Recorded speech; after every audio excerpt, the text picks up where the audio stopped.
Now, fresh question we have started yesterday from unit number 7, and that was standard form of a contract.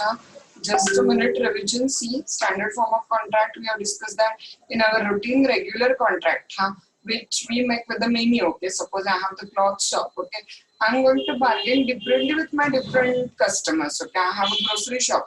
I'm going to deal differently with the different customer who will come into my shop. But standard form of a contract means a take it or leave it contract, or it is a printed form of a contract, okay, on which the terms and conditions are dictated by only one stronger party, and the other parties either have to accept it or reject it, okay. The simplest example we have taken is the LIC policy. जर तुम्हाला LIC ची policy घ्यायची असेल तर ती policy Revati घेतात, विश्वा घेतात किंवा यशस्वी घेतात, सगळ्यांना टर्म्स अँड कंडिशन सेम, सगळ्यांना प्रीमियम सेम, सगळ्यांना रूल काय असतात सेम, प्रिंटेड फॉर्म आहे, तुम्हाला फक्त डॉट्स काय करायचे सांगा तर फिल करायचे, ओके. ऍडव्हायझिंग कॉन्ट्रॅक्ट असं पण म्हणतात, म्हणजे काय सांगा तर कंपल्सरीली फॉलो. तुम्हाला इथं बार्गेनिंग पॉवर काय नाहीये किंवा कमी करा, प्रीमियम जरा असा करा तसा करा, जे आहे तो रूल सगळ्यांना काय सांगा तर समान आहे, त्याला काय म्हणतात तर it's considered as a standard form of a contract. Okay, so we have seen yesterday introduction, we have seen the meaning of standard form of contract, we have seen its object, कारण ते convenient आहे ना.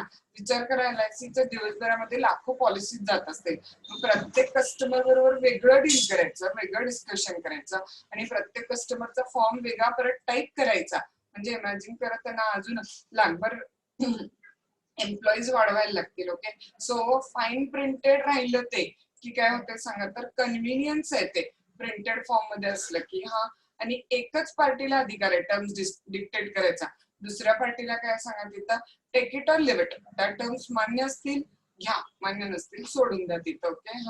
So nature of the standard form of contract काय सांगा तर enormous business आजकाल increase झालेला आहे, लार्ज नंबर ऑफ कस्टमर बरोबर डील करायला लागतंय, आणि अशा वेळेला पर्सन टू पर्सन आपल्याला टर्म्स ऑफ कॉन्ट्रॅक्ट ह्या अशा मोठ्या कॉन्ट्रॅक्ट मध्ये चेंज करणं शक्य नसतंय, आणि म्हणून out of convenience standard form of contract काय झालेलं आहे, क्रिएट झालेलं आहे तिथं, okay.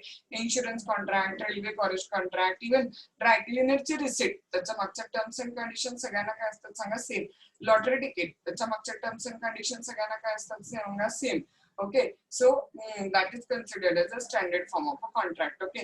Some people said ki standard form of contract when one of the parties only bargaining and another party is as it is accepting, okay. So the other party is not having the consent and therefore it is not valid contract, but law says no, there is no question of the validity or abideness of a standard form of contract. It is legal, it is valid, it is binding, because they are not compelling you to make a contract, they are telling you that this is our terms and conditions, okay.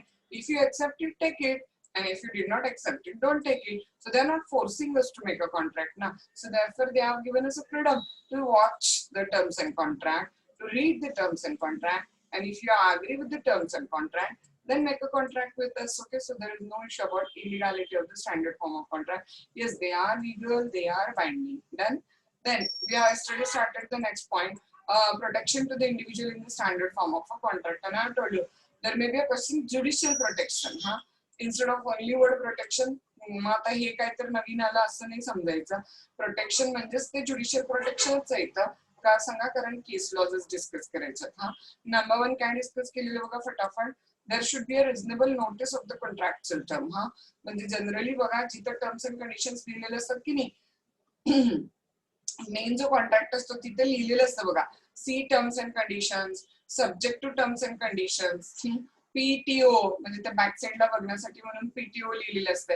म्हणजेच काय तर जेव्हा तुम्ही एखादी term and condition टाकताय तर त्यावेळेला त्या term and कंडिशनची reasonable notice कस्टमरला द्या, तरच त्या टर्म्स अँड कंडिशन कस्टमरवर बाइंडिंग असतील, अन्यथा असणार नाही.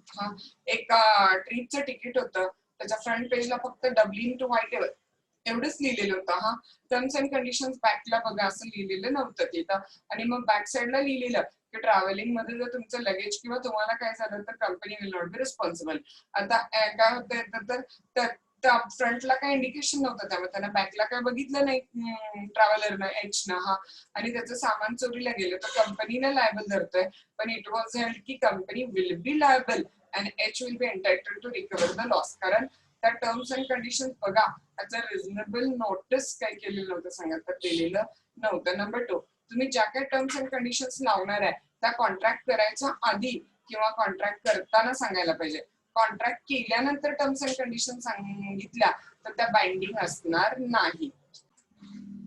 से फॉर एक्झाम्पल त्यालाच काय म्हणतात सांगा तर, notice must be contemporaneous with the contract. Okay, now what this word contemporaneous stands for?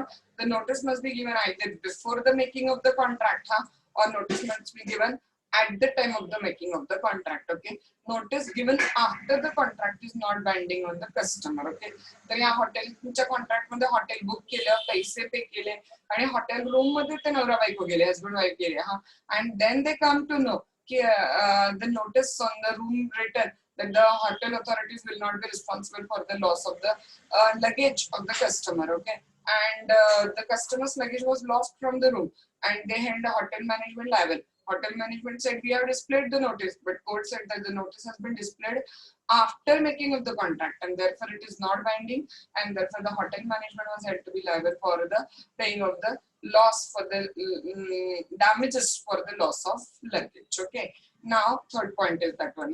इथून आपल्याला सुरू करायचा fresh point आहे.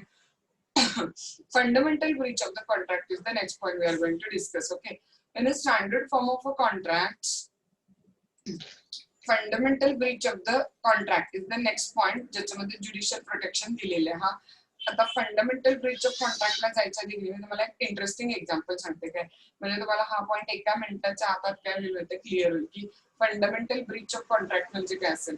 सपोज ना मी एका बँकेमध्ये लॉकर ओपन केले काय, एक मिनिटासाठी असं गृहीत धरा मी तुम्ही कुणी पण आपण एका बँकेमध्ये लॉकर ओपन केले आणि बँकेने ते लॉकर ओपन करताना आपल्याकडे ज्या कॉन्ट्रॅक्ट येतात ना ते फॉर्म वरती सही घेतात बघा, तर त्या फॉर्म वरती सही घेतलेली आपण पण ती सही केलेली आहे आणि त्या कॉन्ट्रॅक्ट मध्ये एक वाक्य लिहिलेलं आहे. त्या वाक्य त्या कॉन्ट्रॅक्ट मध्ये काय लिहिलेलं आहे की bank will not be responsible for the theft of the ornaments from the bank locker. बँकेच्या लॉकर मधून तुमचे ऑर्नामेंट चोरीला गेले तर बँक लायबल असणार नाही. किंवा बँकेच्या लॉकर मधून तुमचे ऑर्नामेंट्स गेले, कुठल्याही पद्धतीने गेले तरी बँक त्याला लायबल असणार नाही असं त्याच्यामध्ये लिहिले. ओके, आणि मी ते वाक्य वाचले तर मी तरी पण स्टील त्या अग्रीमेंट वरती काय केलेली सांगा तर सिग्नेचर केलेली आहे तिथं, आणि सिग्नेचर करून मी बँकेच्या लॉकर मध्ये माझे ऑर्नामेंट्स ठेवलेले आहेत. Okay, and my ornaments were stolen from the bank locker. Okay, and I make a bank liable की बाबा बँकेतनं चोरी गेलेली आहे तिथं, आणि बँक म्हणते की तुम्ही बघा अग्रीमेंट वरती सही केलेल्या आम्ही अग्रीमेंट मध्ये टर्म टाकलेली आहे की bank will not B liable, त्यामुळे बँक इज नॉट लायबल असं म्हणून त्या रिस्पॉन्सिबिलिटी झाडतात स्वतःची. तर आता क्वेश्चन मार्क असा आहे, मला सांगा की तुम्ही एक मिनिट हे वाचा, स्वतःचं इंटरप्रिटेशन किती करू शकताय बघा, आणि मग मला सांगा की whether bank will be liable for the loss of ornament or not. Bank liable असेल किंवा नसेल, एक मिनिटासाठी एवढं एक्सप्लेनेशन वाचा आणि मला फटाफट आन्सर करा की बँक लायबल असेल किंवा बँक लायबल नसेल. So your answer is a right.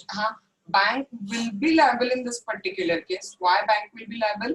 Because it is a fundamental condition of the contract or fundamental purpose for which we make a contract. की for the safe custody आपण बँकेत सामान ठेवलेलं आहे, ornaments ठेवलेले आहेत, gold ठेवलेलं आहे आणि बँक हात वर करते की गोल्ड बँकेतनं चोरीला गेलं तर बँक लायबल असणार नाही. लोक पण इमॅजिन करा, एक जोक पार्ट होईल ना की बँकेच्या लॉकर मधून सोनं चोरीला गेलं तिथं, सेफ कस्टडीसाठी तर आपण ठेवले तिथं, राईट. बघा, in the standard form of contract it's likely that the party having the stronger bargaining power may insert such an exemption clause in the contract. Stronger party आहे ना बँक, तर बँकेला काय बँक तसं क्लॉज एक्झम्पशन क्लॉज टाकून देईल की चोरीला गेलं तरी आम्ही लायबल नाही आहे. He is duty to perform the main contractual obligation. त्यांचं मेन ऑब्लिगेशनच ते आहे ना की safe custody of the ornament. It's called as a doctrine of the fundamental breach of the contract. आणि इथे the main object of the contract is not allowed to non complied. वाक्य कसं आहे बघा, double not.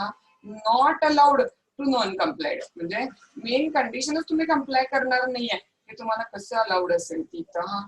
So no, it will not be allowed. In the Alexander versus railway executive काय झालं बघा, same तसंच झालेलं होतं, फक्त बँकेच्या लॉकर मध्ये नाहीये, तर रेल्वे कंपनीचं ते लगेजचं क्लॉक रूम असतं की नाही तिथला मुद्दा इथं. The plaintiff deposited his luggage in the defendant clock room and in return received the ticket. आपल्याला नाही का आपण बँकेत ह्याच्या रेल्वेच्या क्लॉक रूम मध्ये वगैरे सामान जर ठेवलं असेल, परत आपण 1-2 तासात येणार असू तर आपण सामान ठेवून जातो, मग त्याचे आपल्याला एक तिकीट मिळतं आणि त्या तिकीटवर आणि सामानाला सेम नंबर लावलेला असतो. मग ते तिकीट रिटर्न केल्यानंतर त्याच नंबरचं सामान त्या व्यक्तीला परत काय होत असतं सांगा, मिळत असते. हा, a term printed on the ticket. पण बघा मजा, त्या तिकीटच्या मागे लिहिलेलं होतं की तुमचं सामान इथनं गेलं किंवा आमच्याकडून चुकून मिसडिलिव्हरी झाली तर आम्ही लायबल असणार नाही. त्या टर्मला काय अर्थ आहे काय की आमच्याकडून मिसडिलिव्हरी झाली तर आम्ही लायबल असणार नाही, म्हणून रॉंग आहे ना. हा, a term printed on the ticket exempted the defendant liability for the loss of misdelivery of the luggage. आणि ऍक्च्युली झालं पण असंच. या केस मधला प्लेंटिफचं लगेज त्यांनी अनऑथोराइज पर्सनला दिला without the production of ticket. हा, non delivery of the luggage to the plaintiff हा amounted to the fundamental breach of contract आहे. आणि यस, ते रेल्वेचं cloak room authority dependent was held to be liable in this particular case तिथं. Okay, then next one बघा, जे exemption clause terms and conditions मध्ये ना स्ट्रॉंगर बार्गेनिंग पार्टी लावते की नाही, तर त्या एक्झम्पशन क्लॉजचं जे इंटरप्रिटेशन असतं की नाही, ते इंटरप्रिटेशन कसं होतं सांगा, तर स्ट्रिक्ट इंटरप्रिटेशन होत असते. हा, त्यातून कुठलाही लिबरल अर्थ काढायला देत नाहीत. त्याचं इंटरप्रिटेशन मोस्टली वीकर पार्टीच्या फेवर मध्ये कोर्ट करते. हा बघा, exemption clause are construed म्हणजे interpreted strictly, particularly when a clause is so widely expressed as to be unreasonable. Any ambiguity म्हणजे अस्पष्टता, हा non clarity in the mode of the expressing an exemption is resolved in the favor of the weaker party. त्या term मध्ये कुठलीही ambiguity असेल तर ती ambiguity कोणाच्या फेवर मध्ये घेतली जाते सांगा, तर वीकर पार्टीच्या फेवर मध्ये घेतली जाते. हा, नाव इंटरेस्टिंग केस आहे. काय परत हा, ली फक्त पार्ट काय सांगा, केसची नावं थोडी अवघड आहेत पण बाकी खाली फॅक्ट्स खूप इंटरेस्टिंग आहेत सगळे. ओके बघा, काय झालेलं, Lee and sons limited versus railway executive. हा, good stored in the railway warehouse led to a tenant वर डॅमेज बाय द फायर. हा, गुड स्टोअर कुठे स्टोअर केलेले तर रेल्वेच्या वेअरहाऊस मध्ये. हा, ते कुणाला लेट केलेले, लेट म्हणजे रेंटल दिलेले. हा, to a tenant were damaged by the fire and the tenant brought an action against the railway executive alleging that the accident was due to their negligence. टेनंटने रेल्वेवरती सूट फाईल केली असं म्हणून की जे काही माझे डॅमेज झालेले आहे ते तुमच्या निग्लिजन्समुळे झालेले आहे, कारण ते रेल्वेच्या वेअरहाऊस मध्ये ठेवलेलं होतं ना आणि रेल्वेचं रूळ जवळच होतं, त्यामुळे रेल्वे ज्यावेळेला जाते त्यावेळेला त्याचं स्पार्क उडतंय. हा, आणि त्यातून थोडस फायर ब्रोकआउट होत असते, त्या फायर ब्रोकआउट मधून ते डॅमेज झालेलं असतं. Okay, because the spark ejected from the railway engine had cause the fire. आता रेल्वेवाले स्ट्रॉंगर बार्गेनिंग पार्टी आहे ना, त्यांनी अग्रीमेंट मध्ये लिहून ठेवलेलं आहे की कुठल्याही लॉसला आम्ही लायबल असणार नाही. हा, the dependent had set up a clause in the tenancy agreement हा which exempted them from the loss or damage to the property. वाक्य बघा, हाऊससोएव्हर कॉज्ड. समजताय तुम्ही, म्हणजे हाऊससोएव्हर कॉज्ड हा वर्ड कसा सांगा, अँबिग्युअस आहे की नाही, अस्पष्ट आहे. आता हाऊसवेअरचा अर्थ काय घ्यायचा, कुठल्याही कारणानं, म्हणजे कुठलीच लायबिलिटी नाहीये त्यांची, असं त्यांनी काय केलेलं तर पुट आउट केलेलं तिथं. त्यामुळे कोर्टाने हेल्ड केलं की तर वीकर पार्टी कोणा सांगा, टेनंट आहे. हा, कारण रेल्वेवाले आपली कुठलीच लायबिलिटी घ्यायला तयार नाही आहेत तिथं. ओके, त्यामुळे इट वॉज हेल्ड की yes, railway company will be liable. आणि कुणाच्या फेवर मध्ये घेतलं, वीकर पार्टीच्या, त्या हाऊसवेअरचा अर्थ, आणि टेनंटला कंपन्सेशन ग्रँट केलेलं होतं. हा, company was held liable. The court was of the opinion that but for tenancy were confined to the liability which arose by reason of the relationship of landlord and tenant. Landlord tenant relationship मधनं जर काय damage लँडलॉर्डच्या चुकीमुळे टेनंटला झालं तर टेनंटला compensation landlord कडनं मिळायला पाहिजे तिथं. ओके, देन नेक्स्ट वन बघा, लायबिलिटी इन द टॉर्ट. आपला पुढचा सब्जेक्ट आपण टॉर्ट घेणार आहे. हा, even where an exemption clause is exhaustive म्हणजे काय तर परिपूर्ण आहे. हा, enough to include all the liability under the contract. हा, कधी कधी त्यात कसली लायबिलिटी एक्सक्लूड केलेली असू शकते सांगा, तर टॉर्चेस लायबिलिटी एक्सक्लूड केलेली असते. हा बघा, इंटरेस्टिंग केस आहे. परत केसमुळे लगेच कळेल तुम्हाला. White versus John Warrick and company limited. काय झालेलं बघा, the plaintiff had a cycle from the defendant under an agreement. हा, की nothing in the agreement shall render the owner liable for personal injury. तुम्हाला ते माहिती आहे, आजकाल जरा प्रमाण कमी झालंय पण पूर्वीच्या काही वगैरे खूप होतं. आपण बस स्टँडवर उतरलो आता आपल्याकडे कुठेतरी आपल्याला जायचंय, we don't have the vehicle. आता बऱ्याच जणांच्याकडे रिक्षाला वगैरे एवढे घालण्यासारखे पैसे नसतात, मग ते बस स्टँडच्या आजूबाजूला वगैरे सायकलचे शॉप असतात बघा, तिथनं सायकल हायर करतात बघा. मग ते तासाचं वगैरे त्याला रेंट देऊन सायकल हायर करतात. हा, आणि तसंच यानं पण केलेलं आहे की ह्या प्लॅन्टिफने एक सायकल हायर केलेली आहे. पण आता परत त्या सायकल हायर केल्यानंतर त्याचं जे सायकलवाल्याचं कॉन्ट्रॅक्टचं छोटंसं समजा तिकीट वगैरे टाईप मध्ये जे काय रिसीट वगैरे टाईप मध्ये असेल, त्याच्यावरती काय लिहिलेलं की माझ्या सायकलवर बसून तुम्हाला कुठल्याही प्रकारची इंजुरी झाली तर मी लायबल असणार नाही. हा बघा वाक्य. The plaintiff had a cycle from the defendant under an agreement stipulating that nothing in the agreement shall render the owner liable for personal injury. Okay, हा आता हा सायकल घेतो, त्यानं ते कंडिशन वाचली आहे, नो प्रॉब्लेम, त्यानं स्वीकारलं त्या गोष्टीला. पण त्या सायकलचं की नाही शीटच खराब होतं आणि त्या सायकलचं सॅडल खराब होतं. ते सॅडल म्हणजे समजतं पाय मारतोय की नाही आपण ज्याच्यावर पाय ठेवून, हा मग आता ते तुटायला आल्यानंतर पहिलं पाय फॉरवर्ड केल्याच ते तुटलं तर हा खाली पडला लगेच. When the plaintiff was riding the cycle, its saddle fall forward, हा, and plaintiff fall and got injured. आता दुकानदार काय म्हणतो सांगा, आय एम नॉट लायबल. मी तर सांगितलेलं आहे, in an action with the plaintiff defended pleaded non liability on the basis की त्यांना कॉन्ट्रॅक्ट मध्ये एक्झम्पशन क्लॉज लिहून ठेवलेला आहे. पण कोर्टाने हेल्ड केलं की नो, हे निग्लिजन्स आहे ना, टॉर्ट आहे. हा टॉर्ट मध्ये आपल्याला एक one of the type of tort काय सांगा तर निग्लिजन्स आहे हा, आणि हा निग्लिजन्स असल्यामुळं तो लायबल असणार.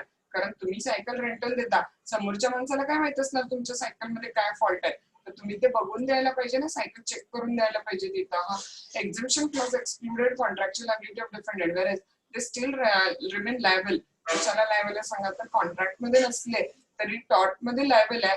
निग्लिजन्स नावाचा जो टॉर्ट आहे त्याच्यासाठी ती कोणते सायकलवाला ओनर काय असेल तर लायबल असेल तिथं. पुढचा पॉइंट काय सांगतो बघा. आता बार्गेनिंग पॉवर मध्ये की नाही दोन पार्टी आहेत ना, एक स्ट्रॉंगर पार्टी आणि एक वीकर पार्टी आहे. मग आता वीकर पार्टीला पर्याय नसेल तर ते हो म्हणतील कुठल्याही गोष्टीला, म्हणून स्ट्रॉंगर पार्टीनं टर्म अँड कंडिशन्स कशा टाकू नयेत सांगा तर अनरिझनेबल टाकू नयेत. म्हणून नेक्स्ट पॉइंट काय आला बघा, the terms and conditions of the contract should be कशा पाहिजेत आपल्याला, reasonable. Okay, it is one of the essential of the standard form of contract the term therein should be reasonable. If the term are not reasonable and against the public policy, they will not be enforced. Okay, term reasonable नसतील, term public policyच्या against असतील तर त्या term एन्फोर्सेबल असणार नाही. हा परत interesting example आहे, खूप क्लिअरली पॉइंट कळेल तुम्हाला केसमुळे.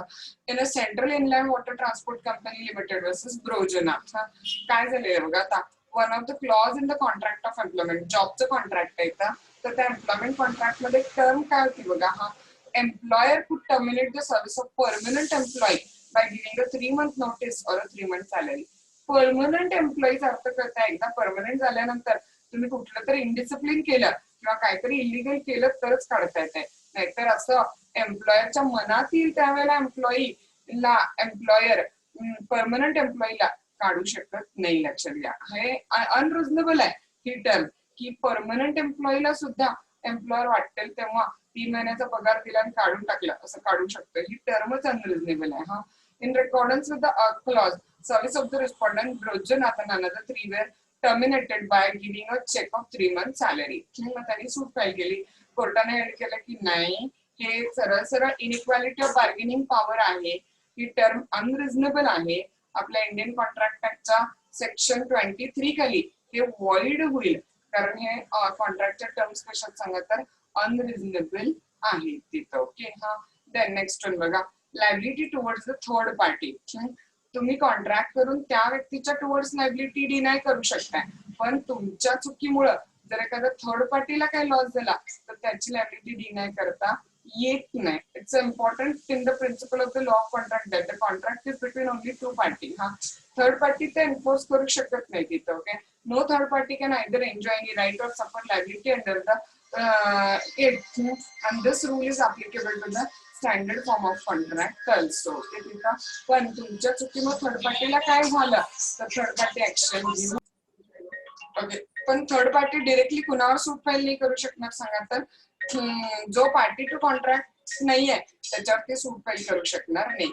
हा पॉइंट ऑप्शनल आहे, काय हा पॉइंट वाटला तर नाही लिहिला तरी पण चालू शकतोय तिथं. हा देन नेक्स्ट वन बघा, हे तर खूप क्लिअर आहे, तुम्हाला कॉन्ट्रॅक्ट ऍक्ट मुळे माहिती आहे. हा जर सप्लायर किंवा सेलर बायर बरोबर फ्रॉड करत असेल तर मग सरळ सरळ सेलर किंवा सप्लायर लायबल असणार तिथं. हा बघा, even though person signs a document containing certain term but there is found to be a different oral misrepresentation about the content of the document would not be binding one. हा जर काय केलेलं सांगा तिथं तर कस्टमरनं कॉन्ट्रॅक्ट सही केलेला आहे पण त्याच्यामध्ये काहीतरी मिसरिप्रेझेंटेशन आहे सरळ सरळ तर कॉन्ट्रॅक्ट बाइंडिंग असणार नाही. आणि जर त्या कस्टमरवर बायरवर काही अन्याय झाला तर बायर ऍक्शन घेऊ शकतं तिथं. ओके, कर्टिस ही पण केस लिहिला नाही तरी चालेल, लिहिला तरी चालेल. हा Curtis versus chemical cleaning and dyeing company. काय झालं बघा, plaintiff delivered a white satin wedding dress to the defendant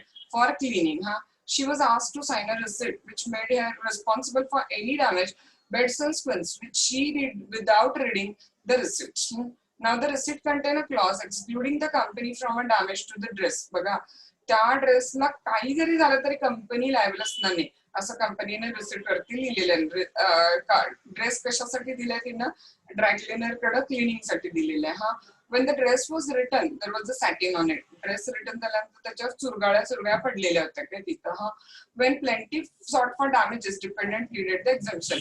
डिफेंडंटने एक्झम्पशन सांगितलं की आम्ही कशालाही लायबल नाही आहे कारण आम्ही आमची लायबिलिटी काय केलेली आहे, एक्सक्लूड केलेली आहे तिथं.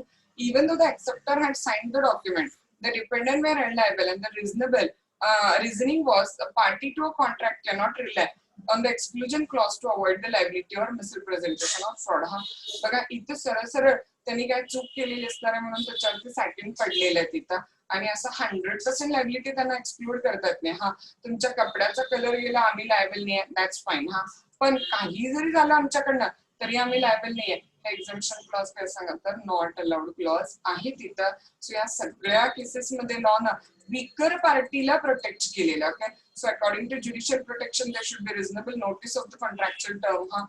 Number 2, notice should be contemporaneous. Number 3, fundamental breach of contract will not be allowed. Number 4, exemption clause should be construed strictly. Number 5, even though contractual liability is exempted still tortious liability will be there. Number 6, the terms of contract must be reasonable.